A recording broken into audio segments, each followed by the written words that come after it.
Game changer. Must watch film.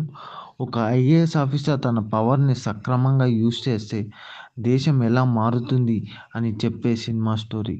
కేవలం డబ్బులు, కుల రాజకీయాలు, ఆధిపత్య రాజకీయాలు చేసే వాళ్ళకు చెప్పుతో కొట్టేలాంటి ఫిలిం ఇది. ఇదే స్టోరీ లైన్ కూడా.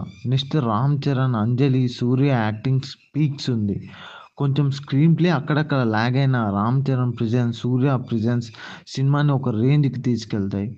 అంతా ప్రెడిక్టబుల్ స్టోరీనే. But unpredictable performance by 'Ram Charan' అలానే రిమైనింగ్ యాక్టర్స్ అని చెప్పొచ్చు. ఇది దేశంలో ఓటు హక్కు ఉన్న ప్రతి ఒక్కరు చూడవలసిన ఫిలిం ఇది.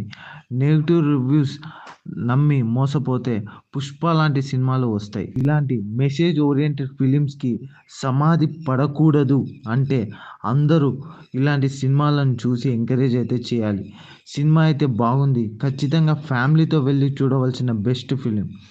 గ్లోబల్ అపీల్ ఉన్న స్టోరీ ఇది. So must watch film.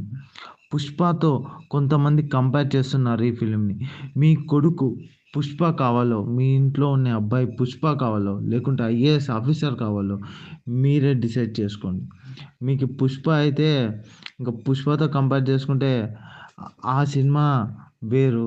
IAS officer కావాలంటే కొంచెం ఈ సినిమాని చూపించండి. ఖచ్చితంగా ఇలాంటి సినిమాని పిల్లలకు చూపిస్తే తప్పకుండా వాళ్ళు కూడా ఇన్‌స్పైర్ అనేది అవుతారు.